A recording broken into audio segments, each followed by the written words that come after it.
Eastern Connecticut State University. Good afternoon, listeners. This is Toll Jam. That is Toll, not TOE. Welcome back to Eastern Sound at Eastern Connecticut State University, WECS 90.1 FM. I'm coming back to you with some good old Japanese music. For those of you tuning in for the first time, Eastern Sound plays only Japanese music, which includes anime openings, regular Japanese songs, and of course, Vocaloid. If that's something that interests you, then make sure you stick around. Now, life certainly has gotten busy for me, that's for sure. Me and my good friend Trinity, we managed to finish our biographical documentary, and right now we're waiting to present it in the class. I think it came out pretty good, besides the audio. I don't know if I mentioned what I've been working on for, over the past couple of weeks now, but it's a biographical documentary about my bosses. I gave them a shout on the very first Eastern Sound back last semester, very first show. They're really good bosses. I trust them, and I think they trust me. I hope they trust me at least. But I have a lot of good things to say about my bosses. But yeah, we interviewed them a couple of weeks ago. I think before the week before Halloween, the Thursday before Halloween, we interviewed them, and we took a lot of B-roll, a lot of nice little camera shots. We're pretty much almost done, actually. We just need to present it to the class, and that's it. And obviously we're gonna give the documentary to my bosses, and yeah, I think it came out pretty good. Also, I got an internship at this theater company. I'm pretty much like a secretary, or just do administrative stuff. And Eastern requires that you have an internship to graduate. So I've been also doing that. But yeah, life is definitely busy. I have to make a spreadsheet later today. I have to email some companies. Definitely have to what's it called? I have to make my own timesheet. List my own times and stuff whenever I do work on intern stuff. Definitely a lot, that's for sure. But anyways, because I've been so busy recently, I don't really have the time to do mini song analysis, which I think it's fine.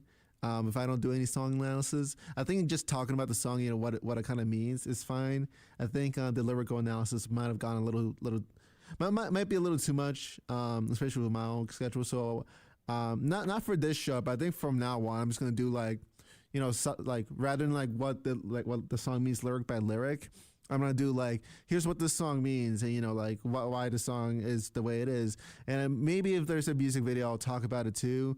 But like I said, I've said this many times before, it's better to watch the music video, like Vocaloid for an example. It's better to watch the music video rather than me telling you about it. And plus, this is radio, so it's not as though I can't really show you guys what's playing, right? I'm going to tell you guys, and that kind of ruins the magic of it. But that's just me. But yeah, no, that's pretty much what's been going on. I think without the song analysis, I'm able to do this more consistently, because the song analysis take a bit. They take a bit to write. Maybe I'll bring it back every now and then, but it's just It takes time. It takes me a couple hours to listen through the song, read the lyrics, go through interpretations and stuff like that. So we're not gonna retire it per se, but it's not gonna happen as often. You know what I'm saying? I don't know if there's any diehard lyrical analysis fans there, but just thought I'd mention it just in case for maybe 5 listeners. But yeah. So enough about that, though. Coming up in Eastern Sound, we have Good On Hey Kids, Macho, Borderland, and Rise and Hope here on WECS 90.1 FM.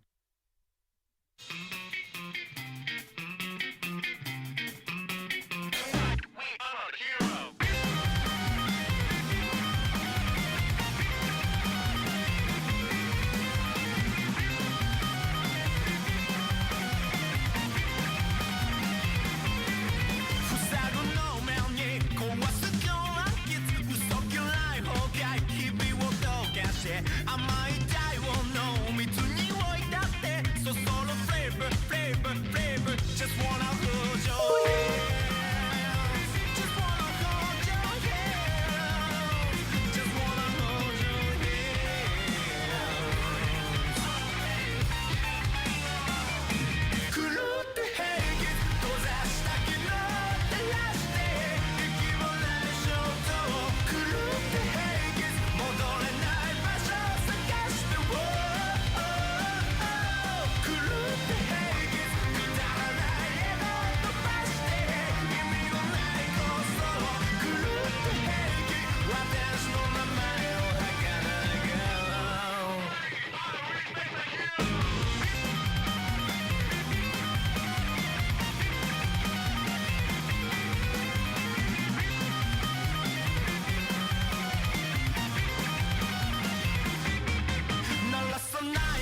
「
And now it's time for our weekly talk about Gashi.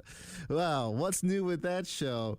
I gotta say, the newest episode last Sunday was really, really good, really unexpected. It kind of like took me out of left field. I'm not even gonna lie. I swear, like I should just talk about the episodes at this point, because like I wanna like go more into depth about what happened. So if you're gonna watch Gashi Takuta, spoilers I guess.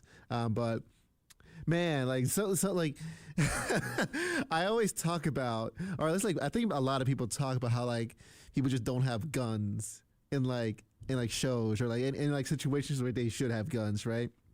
For example, let's say Alien, right, have a gun, or like Walking Dead. Well, I guess Walking Dead they do have guns, but you know what I mean, right? Like when you're hunting like demons or something like that, right? Maybe you want to like have a gun. Like life would be simpler if you had a gun in like these situations where like you're being hunted or like you're in the confrontation. In fictional situations.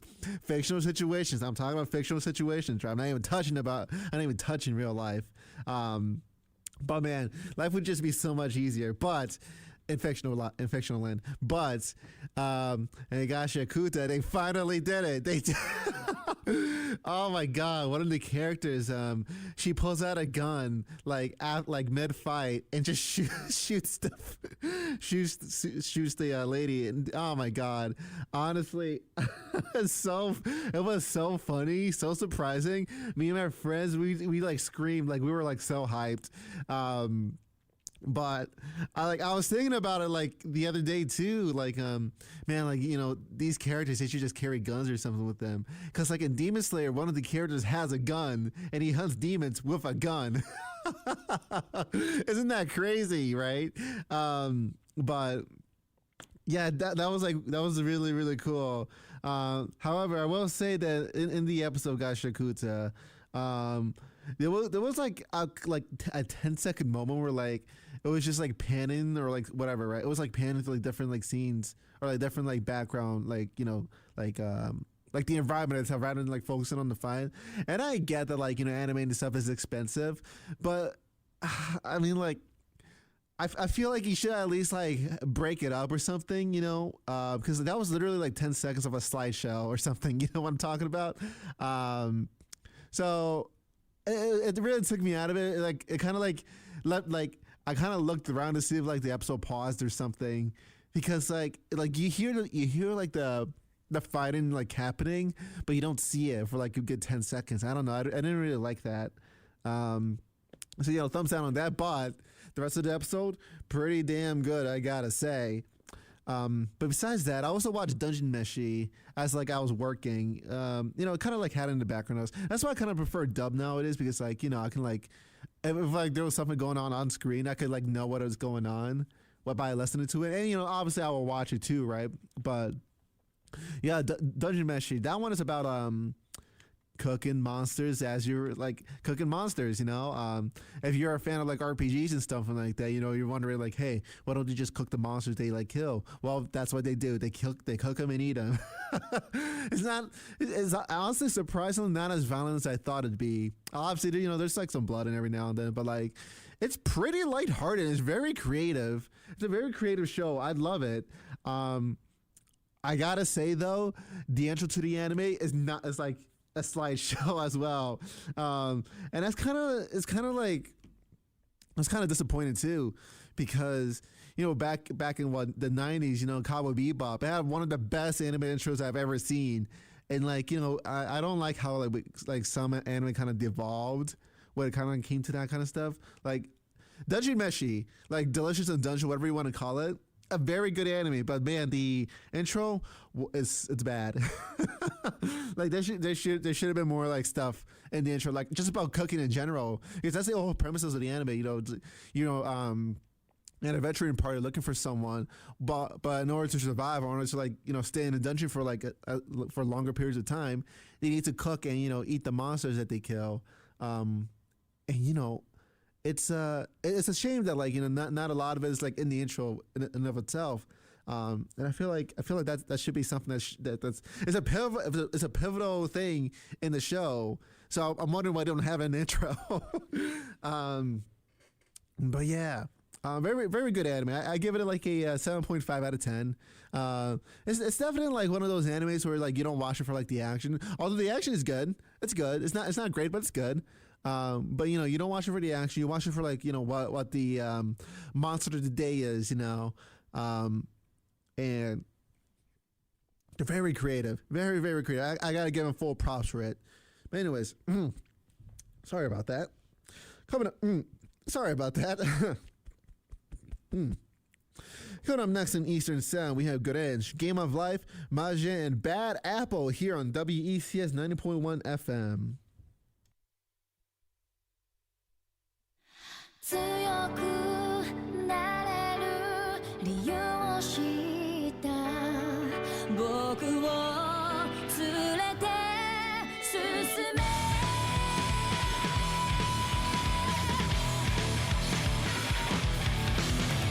泥だらけのその通りを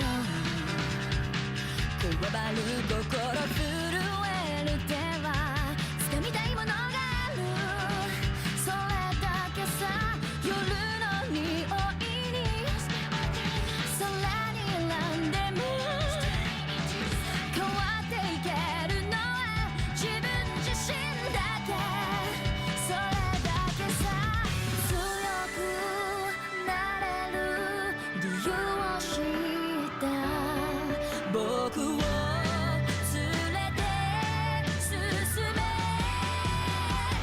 どうしたって消せない夢も止まれない今も誰かのために強くなれるならありがとう悲しみを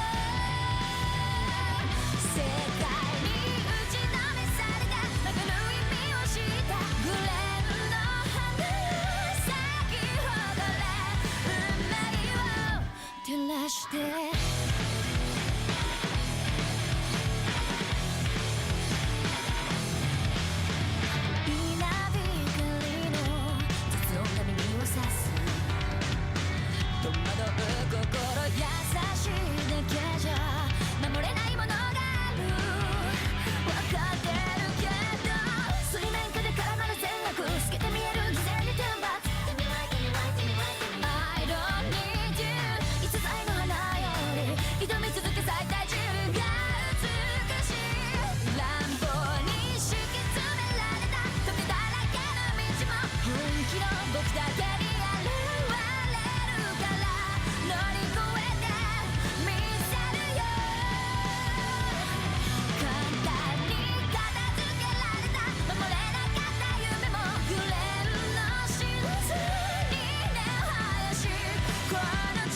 の人生は虫けらで2回目の人生はやんばるくいな3回目の人生はどくも4回目の人生は生まれてすぐ死んだ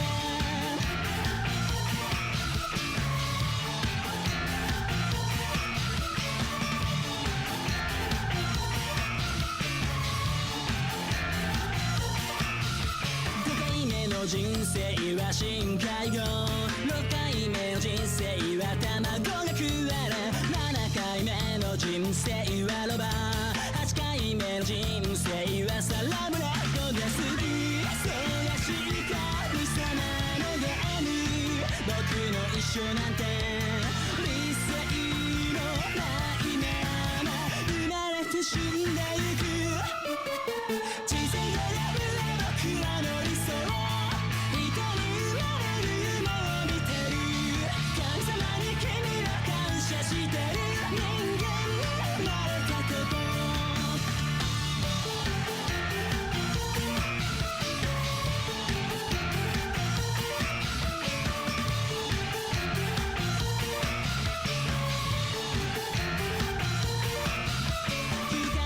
人生は植物で10回目の人生はサーカスの虎11回目の人生は発展途上国で人間になれたよ今日もまたルーレットが回る種別が決まる毎日が色を正気と同じです干されたままの人生で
力で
きるすべて命を作るのは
願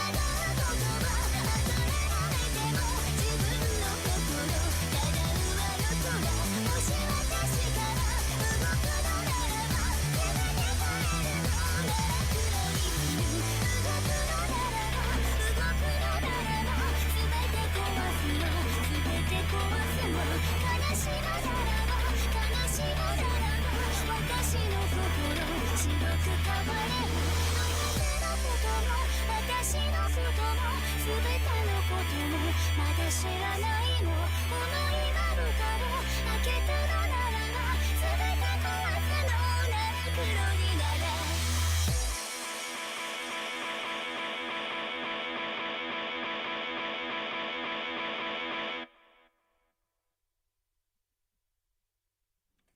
Eastern Sound is a recorded broadcast that gets uploaded onto YouTube.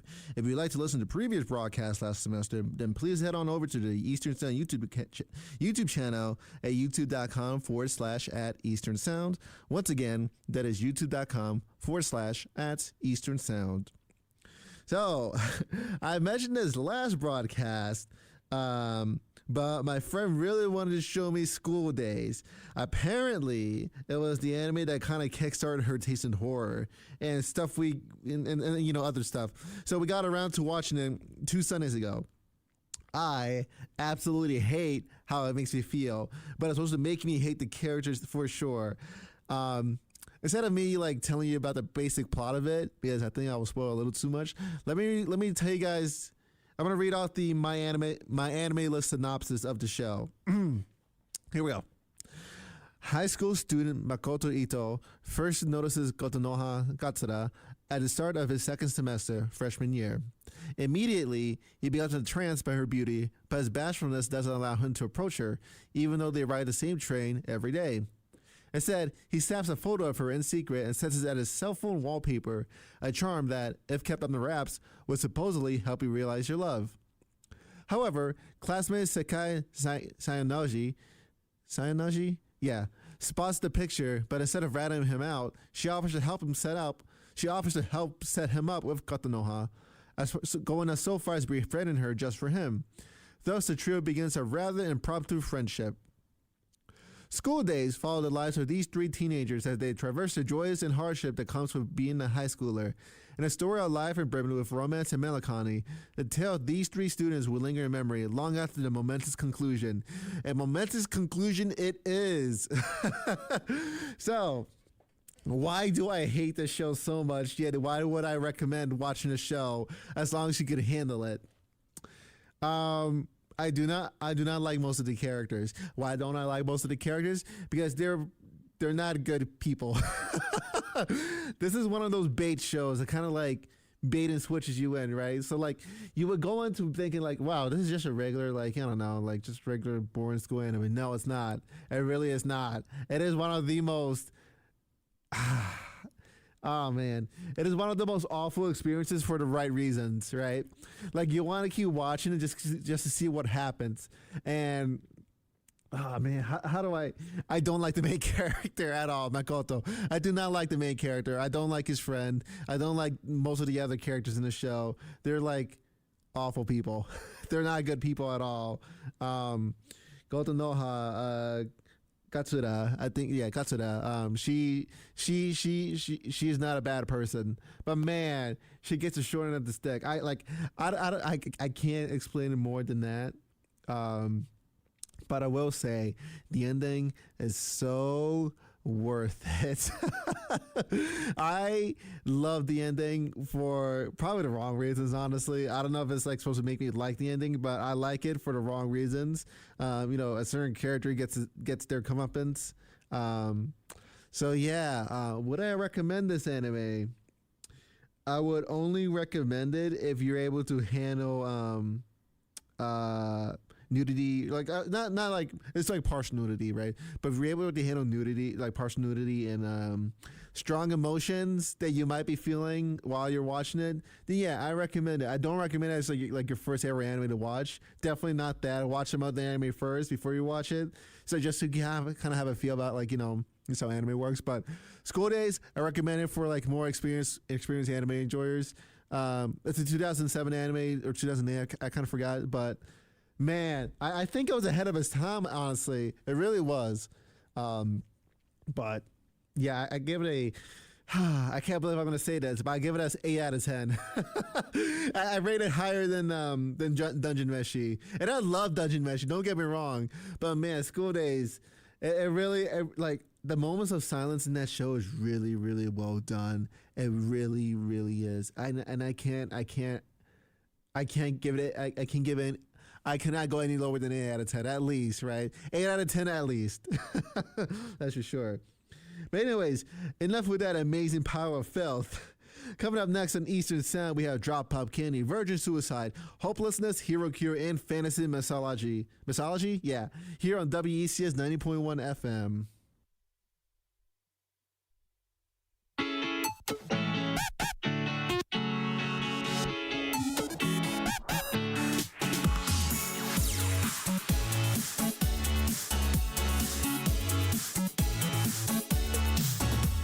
雨降りでも傘はささないのお気に入りのヒールを濡らすの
一番簡単な方を教えて。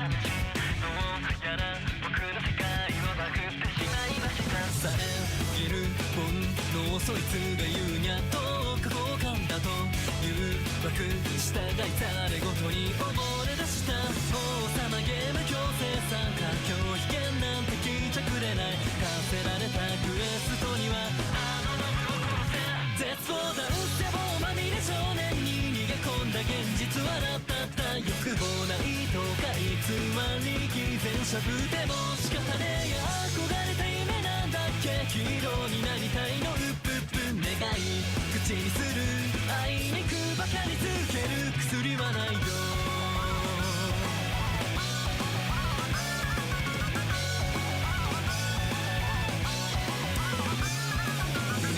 世の望むものは何問いかけ近く麻痺の証どうやら僕の頭もバグってしまいましたさえいる本超エゴイズム雑念のほどほどにとほらほら気になるあの子はもう壊れました思考回路は煩悩参加拒否権なんて聞いちゃくれない投げられた取引には常識を殺せ絶望ダンス界に染まる少女に閉ざされた現実はラッタッタ本当に大事なものだから譲れない蹴落として求めたものはなんだっけ唯一の場所じゃないんだっけ思い交差する気がついて誰か手の誰かのこの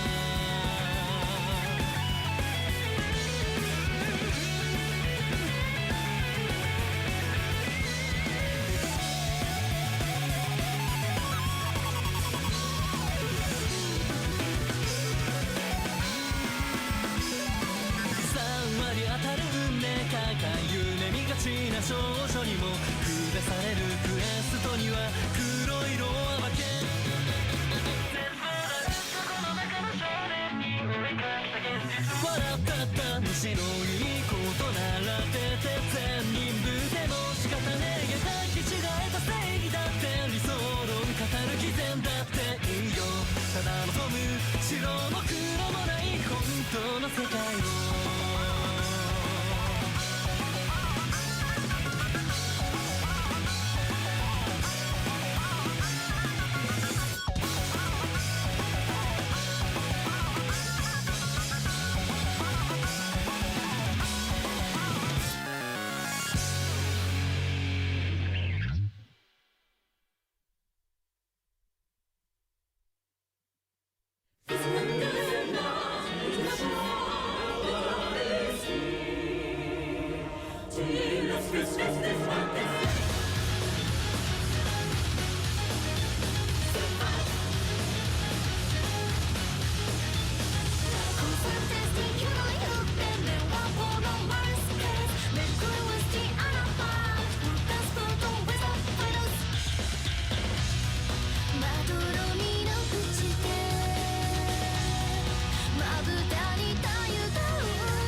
Mirai Nikki. Now that was a good anime. So the song that just played was the anime opening for Mirai Nikki. Now Mirai Nikki, it's kind of like a like if you ever like watched Danganronpa, or like it's like a survival kind of thing where like imagine Survivor, right, where like, you know, you have to like outlast your opponents to win the prize, right? Now in Mirai Nikki, I believe there was 8 people, but anyways, Mirai Nikki, The Future Diary, is pretty much like an anime about like this guy and like this one girl. It's been years since I watched it, by the way, but it's about this guy and this one girl who are in like a death game where, you know, they have to kill the other contestants in order to become, I think, like God. I think I think they have to become God or something. But besides that, this anime was made around in 2011, I believe. And you know, back then this thing was like so popular. It really was. I don't know if it holds up well nowadays because of like how kind of ridiculous like some of the things are, like, you know, high school or 1v1ing or 1v5ing, you know, like a bunch of like grown adults, you know, that kind of thing. But it was definitely a good watch though, especially towards like the first half. I think like around the second half things got a little kind of like a little sideways, but the anime was good. I say the anime was pretty good. It was good. I think the anime was good. You know, it was just a victim of like, you know, just like how storytelling was that around that time. That's I still think it's better than Sword Art Online, that's for sure. But I think Mirai Nikki was definitely one of those like anime that, like, you know, a bunch of teenagers like me, you know, watch just to like, you know, because we're edgy. We were just edgy, you know. But definitely definitely like one of those animes that like I probably watch like an adult just to see like how it holds up. I think the story was good, you know. The concept of like, you know, having a cell phone that tells you the future was good too. Like, you know, one of those flip phones, because like the main character like writes down a diary on his like flip phone, right? And it doesn't tell you the exact future. It just tells you like, hey, I failed this test, or hey, you know, this test. It's just stuff like that, right? Like you just have to figure out like what it means. Right, it doesn't give you like the exact thing because it relies on your future self to write down like little details. But I think later on in the anime, like it starts becoming detailed. It just doesn't tell you like how things happen specifically. You know what I mean? But definitely a fun little watch. I do recommend it. It has like, you know, obviously like since you're killing off contestants, it has gore, it has blood and all that stuff, violence. I do recommend it though. I did enjoy my time watching it when I was, you know, younger. I think that's definitely on the list of stuff to rewatch, like Tokyo Ghoul, Parasite, and all that. But yeah, definitely took over the internet by storm when it came out. But besides that, though, coming up next on Eastern Sound, we have our Vocaloid Hour. So, songs playing today, or the songs playing next, rather, are Monitoring, Dream Mode, My Crush Was the Monster Boy, and Cat Lovin' here on WECS 90.1 FM.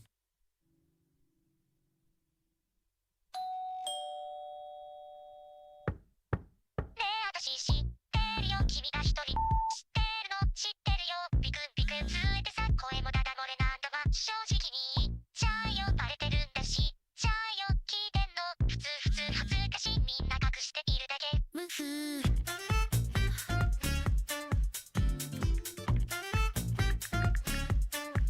え私知ってるよ君が一人波で知ってるの知ってるよクスクスへこんでさ弱な人からいいんでない汗で来るまで一緒コースもっと泣いたってなんとだって受け止めてあげるもう我慢しないでいっぱい出してね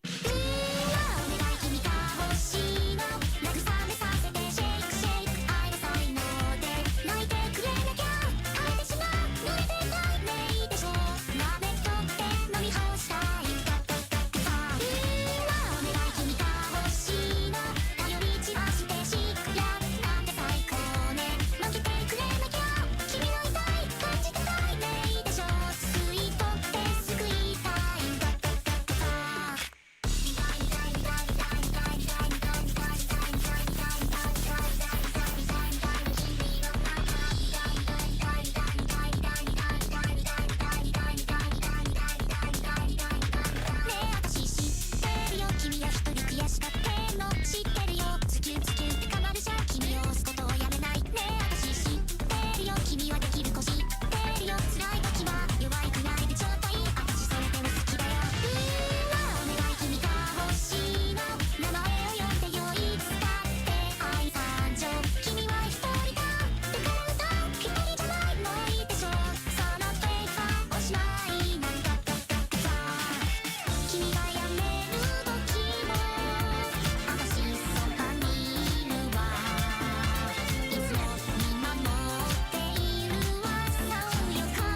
りは OK？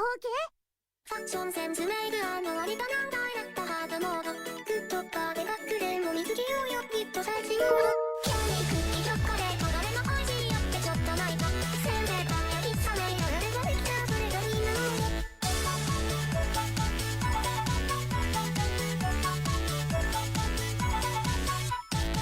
誰だっていつかは成人その前にいつかが成人ダメだってそりゃないしもしかしたら襲われちゃうよならそんじゃ好きならどうだいうさぎさんと待ちつきたいないダメだって素敵だけれどうさぎさんはシャイだから今すぐに誰か助けておいらお何を言うここは大人なテレビそれならさ夢を叶えましょう食べたいのなりたいの知りたい夢の世界ファッションセンスメイク割と難題だったハードモードグッドパーでバックでも水着をよきっとサンチモードキャンディークッキーチョコレートどれも美味しいよってちょっとないとせんべいパンや喫茶メイドやればできたそれがみんなモード愛の愛の愛のでも万来だって知ったけど愛の愛の愛の通過データよはいはい人生ルート表とか氷が休憩だってちょっとねよ愛の愛の愛の愛のそれだけはもうちょっとで今モード遠慮ばっかり苦しいよけど人生やんなきゃいけないそれじゃ日進月歩で2歩3歩ありがとうなんだか苦しいよ頑張ってるから嬉しいのありがとうはちゃんと伝えたよ大人なんてみんな変わらないよその加減がほんと子供じゃんよ正解なんて考えずになりたいものだけを追いかけてた後悔なんて恐れないでやりたいことだけは続けてみてセールハンドロード周りばっか見てそれでいいの恋愛映画だけで論断なくていいのそれでいいの体動ヘルスハートビート軽い運動ぐらいやりなさいよラーメンパスタジャンクフード忘れないでほらみんなモード愛の愛の愛のでも万来だって知ったけど愛の愛の愛の通過データよはいはい人生ルート表とか氷が休憩だってちょっとねよ愛の愛の愛の愛のそれだけはもうちょっとで今モード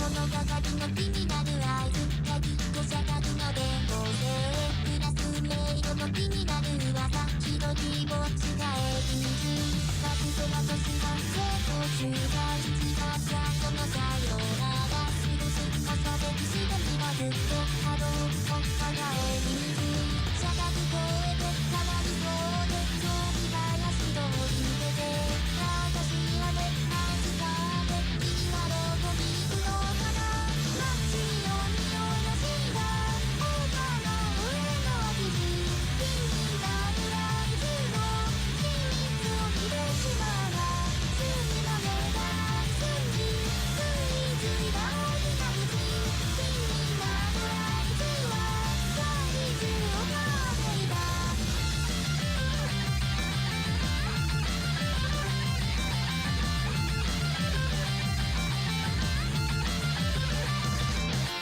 折り返しの夏休み思い切って声かけて内緒の内緒の内緒だよって読みづらいはやる嘘く腹が出て川を泳いで君と話を返す忘れられない見上げてな君としゃべりできたどうけがしたアイスを鼻先につけてはな忘れてあいつにドキドキドキめいは手をつな戻して寄り添ったその時気になる合図を大丈夫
So I brought this up in a previous broadcast, or like one of my first broadcasts on the off Eastern Sound. My experience with Vocaloid is kind of like a little rocky, right? So I've always known about Vocaloid since I was like 13 or something, and I didn't like it. I really did not like the how it sounded, right? And this was back then when I didn't like really focus on like what the lyrics were saying, or like what the, cause I think the animations were nice, right? Of course, for the time, right? But even then I didn't really care about it. If I didn't like the way the music sounded, I just didn't like it at all. Because back then, most of the Vocaloid sounded really roboty, right? Like obviously, like it's digital, right? It's just digitized, but and it kind of took me out of it. That's why I didn't like really pay much attention to it until like I think like last semester, kind of like last year, when my good friend Lena was like showing me a bunch of Vocaloid songs, and telling me about like what these songs mean, all the lore, and that's when I started to fall in love with it. Especially nowadays when like more like engines have been released for Vocaloid, they kind of like smoothing things out, and you have like more tuners that like are wanted to make Vocaloid songs. So I guess like for me, I prefer more modern Vocaloid songs than like past ones. I mean, there are some good ones too, like Drop Pop Candy. I love Drop Pop Candy. I like listening to the original one too. There's Happy Synthesizer. That one's an old one, and I still like it. But I also think that like when it comes to that kind of stuff, I think I'm just more open to the idea now that I understand that like Vocaloid is about like the lyrics itself, not just like about the song. So when you have that kind of mindset, you kind of like, I don't want to say lower down your expectations, but you have an understanding of like what Vocaloid is, and that's my opinion too, right? I'm probably wrong. I've been wrong before, but even then, even when listening to like older songs, I still don't particularly like it, but I can appreciate how the lyrics are made, because like some of these people who have written these lyrics are genuine poets. I'm not even lying to you, because let me see, what's a good example here? What's a really good example? Man, I mean, Monitoring, that's a good example, right? Because Monitoring is about like literally the entire music video is looking through a peephole on like your door, right? And this guy who's like looking through the people thinks like this girl, or Miku, is like stalking him, but really she's just being a friend, trying to like make sure that he's okay. But like it's seen through his perspective of like the video, so like he sees like this crazy like fangirl or whatever, but like in reality Miku's just trying to check in on him. But yeah, no, it is really one of those things that like you just have to look into, because I can't really do it justice, But yeah, Vocaloid definitely like it definitely is one of those things that like people have went to for like venting and stuff like that, and I can see why, because some of the like these lyrics are some of the most creative, some of the most insightful lyrics I've ever seen, and yeah, I really do recommend it. Like I used to hate Vocaloid. Even not all the songs are like insightful or like deep or anything like that. Some of them can be really fun, but they just have really good lyrics behind them. And I think that's definitely something that like you don't see every day. But yeah, anyways, coming up next on Eastern Sound, we have King, Rolled His Mind, Cartoon Girl, and Alien here on WECS 90.1 FM.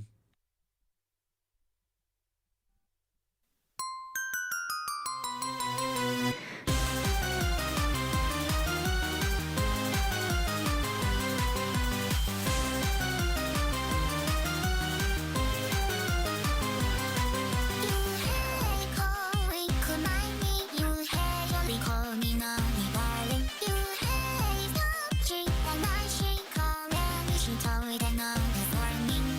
you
よね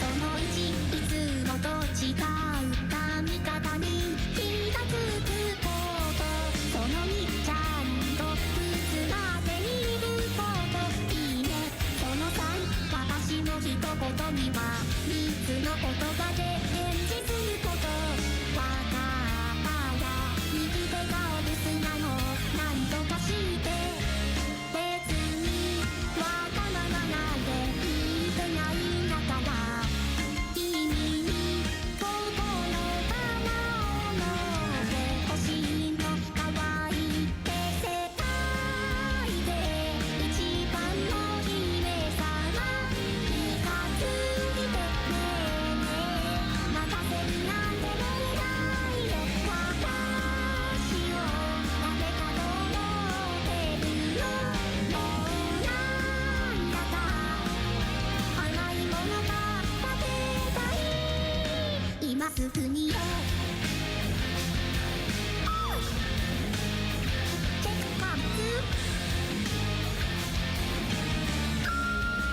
てっぺんかわいいの間違いでしょ文句は許しませんのあのね私の話ちゃんと聞いてるちょっとあそれとね白い馬さん今出るでしょ迎えに来てわかったら貸し付いててよとってお姫様って別にわがままなんて言ってないんだからでもね少しくらいしか手つけたっていいのよ世界で私だけの小さな気がついてほらほらお手手が空いてますうちで不愛想なお小さなものして気がついて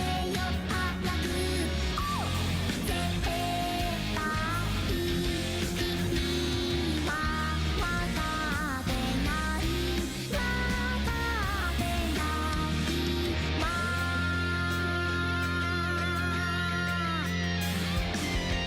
いちごののたショートケーキこだわり卵のとろけるプディンみんな我慢しますわがままな子だと思わないで私だけやめた責任を後で後悔するわよ当然ですがで私は世界で一番の姫様ちゃんと見ててよねどこかに行っちゃうよ不意に抱きしめられた君そんな手疲れる危ないよそう言ってそこ向く君こっちのが危ないわよヘイベイ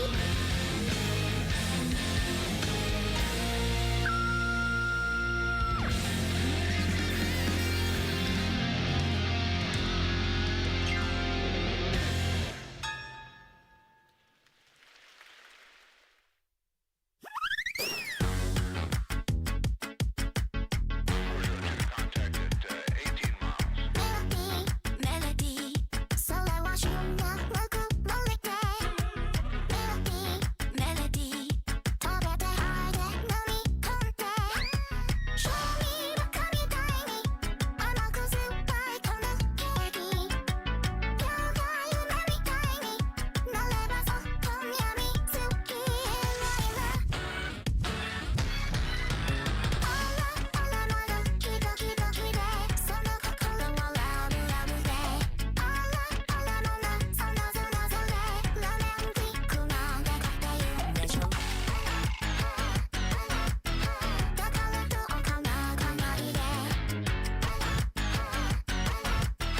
この心の中で言うんでしょメロディーどこか酸っぱいこのメロディーメロディー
Welcome back.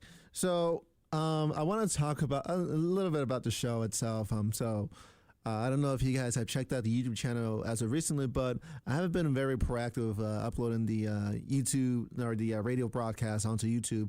I'll be honest with you, I just keep forgetting. I think it's been like 2 broadcasts now because I didn't upload last week's broadcast and then upload the one before that.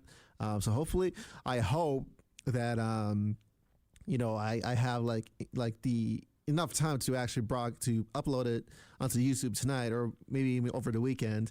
Because the thing is that I don't record the broadcasts like on like the station itself. I don't even know if the station records broadcasts. If I knew that, then I would absolutely like just be able to do it while I'm at school. But no, I record it while my computer runs at home, right? So when I get home at like 8 or 9 tonight, I will have to stop the 10-hour like recording because like the computer's recording right now as we speak. And then I have to edit it down and then like go along into my YouTube channel, upload the full video, then like have the description, have the song because like in order. And it's not that like it takes a lot, but like it's like so out of the way. And I kind of feel bad about it too, because I know I should be be more proactive with that, but I haven't been able to do that just because I've been so distracted. But I know that's an excuse, but yeah, that's precisely why I just haven't been able to do that. And another thing, as like the semester is coming to an end. I think like in 3 weeks now, technically. I'll still be running Easter Sound next semester. But I thought a lot about like whether or not I should continue the show or like just like continue the show like somewhere else on a different platform because I won't be here anymore, or if I should let someone else take over the show. But I don't know anyone who will want to take over Easter Sound. I would have to teach them like, hey, this is what I do. This is exactly like how the show should be run. But people should be free to run the show however they like, as long as it's still within like how I ran it.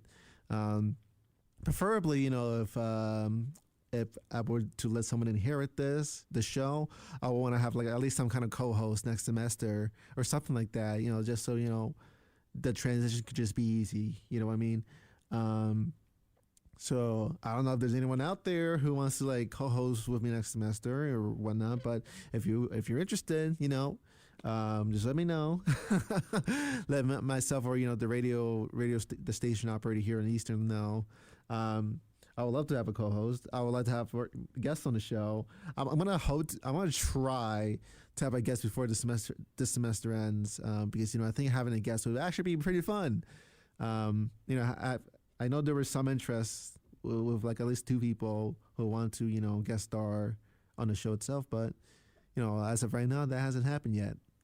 But anyways, that's for future stuff. I still have some time to think about it. I still have some time to kind of advertise and stuff like that. I also do want like a new flyer for Eastern Sound since it's going to be my final semester next semester, hopefully. So I am looking forward to that. It's been a long journey, to finally get to this point in life where I am. I don't always toot my own horn or anything like that. I've been told I need to give myself more credit where it's due. I worked a lot. I worked really hard to get to where I am now. I worked long summers, that's for sure. I worked down in the sun. Didn't even pay for school. It was worth it. This semester has definitely been like my busiest so far. Next semester is going to be probably even more busy. That's for sure. But yeah. Anyways, so for our final set on Easter Sound today, we have Ghost Room, Magic Man, Love, Attribute, and Dimension here on WECS 90.1 FM.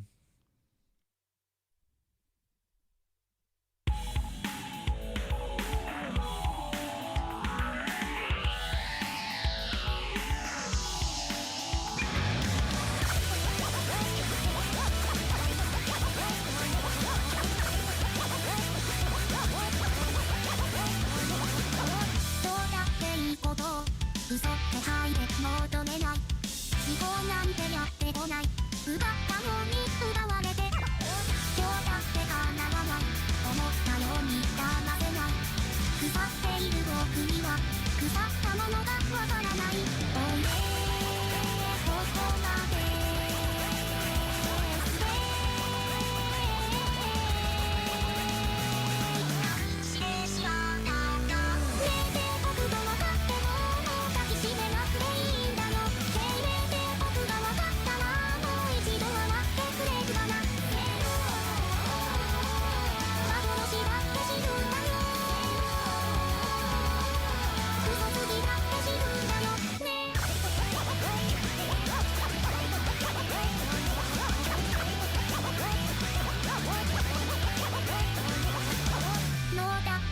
はずだ挙動でイエスを声に出す後悔の脆弱は騙しが方が正義なの人だって構わない祈っておいてそうめはない飾っていた情熱が墓穴を掘って焼けるかなおいでどこまで「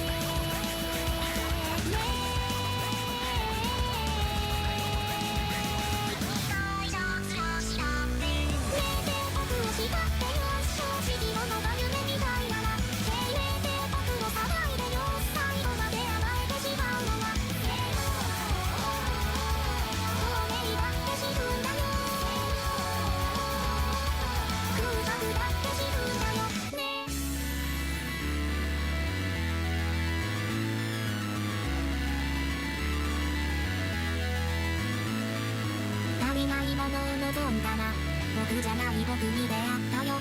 それでも前に進んだの。クラクラしちゃうよ夜も足りない僕を愛してよ。目のままが僕を育てたの。君には僕が見えるかな。孤独な家のがねえて僕と分かってももう抱きしめなくていいんだよ。へいねえて僕が分かったらもう一度笑ってくれるかな。ねえて僕を叱ってよ正直者が夢みたいなら。へいねえて僕を騒いでよ最後まで甘えてしまうのは。ねえて僕を甘いでよもう次終わるこの世界がな。へいねえて僕と踊ってよ最後からいないと分かってた。幻だって死ぬんだよ。嘘つきだって死ぬんだよ。透明だって死ぬんだよ。空白だって死ぬんだよ。どうだっていいことを嘘ってはいでもう取れない。思考なんてやってこない。奪ったように奪われて。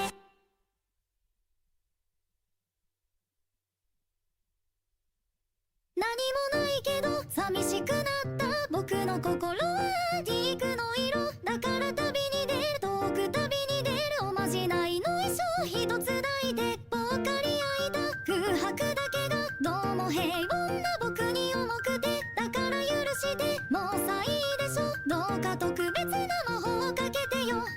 息をする意味はここにはないならありのままいるだけ。今日は魔法にかかったメイド夜にきらめいた星の帳特別な言葉とお茶菓子をささやかな晴れ舞台過去にバイバイバイ今をあいあい愛してる言えたら痛みにバイバイバイ。今日は魔法にかかったメイドささやかな晴れ舞台 Yeah。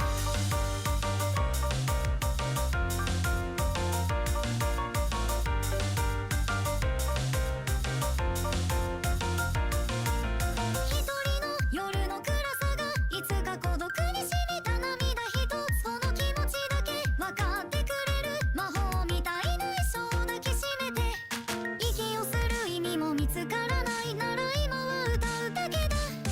夜の間に間に踊るメイドほんのりまた痛みもあるけれど今は笑っていい気がするの。あなたも紅茶をどうぞ。過去にバイバイバイ今をあいあい愛してる言えたら痛みにバイバイバイ。夜の間に間に踊るメイドささやかな晴れ舞台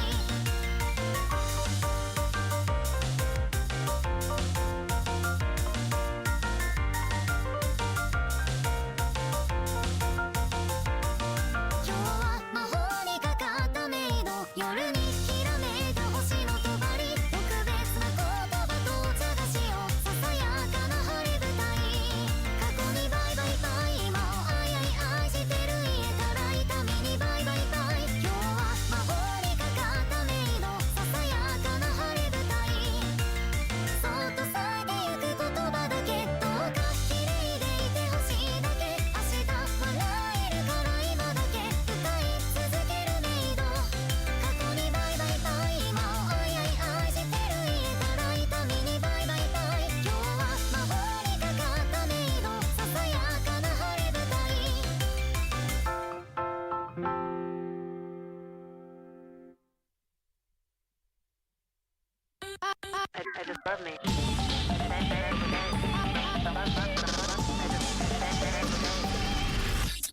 好き好き大好きあなたを思うと私は無敵になる。いやいや気のせいのぼせた頭にヘッドショットが決まる。時々今日もは何かにかかり売りされるハートワークラブラブノートの不倫を横目に支配者が笑うわ。無残くさい愛ラブ釣り合わない愛ニーズ愛を嫌ってもそれもまた愛である。日が水で消えるようにルーカバーで散るように現実を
So before I end off the show here, I hope you guys have, or at least I hope any regular listeners to Eastern Sounds have noticed that, like, I've been playing a lot more newer songs as of recently, and that's because I'm kind of like soft retiring the lyrical thing. I've been able to dedicate more time to find like better songs to play on the show because I'm being so for real, right?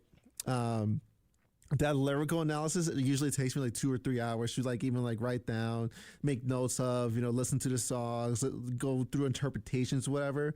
So that's why, like, previously when I was doing these lyrical things, these lyrical analysis kind of like feels, or like, was it readings, right? I didn't really have time to like go through like more songs as I did because I usually play like probably like 1 or 2 new songs every like 1 or 2 shows. Like it really took a lot of time for me to like make those lyrics. I like looking into songs like that. I like looking into like Japanese songs. I think they're very beautiful, but like with this playlist, I've been able to find like new Japanese songs, new regular Japanese songs, and new Vocaloid songs, and it's good. It's good for the show. It's healthy. It keeps things like less stale. So that's why that's another reason why I'm kind of like not gonna do like the lyrical analysis thing as much. I only have like 3 or 4 weeks left for like this semester, anyways. So I'll probably do like one more lyrical analysis for this the remainder of this semester, because like I'm enjoying all these new songs, right? I don't know what to say. Like these songs are like good, especially the previous one. That was by 32 Key, the one who made Mesmerizer. He has a lot more good songs than just Mesmerizer and Obsolete Meat. And like his tuna Kasane Tetto is so good. But yeah, no. So I guess like if you're a regular listener to this show, you're not gonna be doing as many lyrical analysis. So yeah. But anyways, with that is the end of our show for today. If you'd like to listen to previous broadcasts or even the one today, then head on over to youtube.com at Eastern Sound. I will try to upload all of the shows that I've missed uploading at least this weekend, right? I'll try. And this hasn't been told yet, and that is TOL, not TOE, signing off on WECS 90.1 FM. I'll see y'all same time, same day next week. Until then, take care.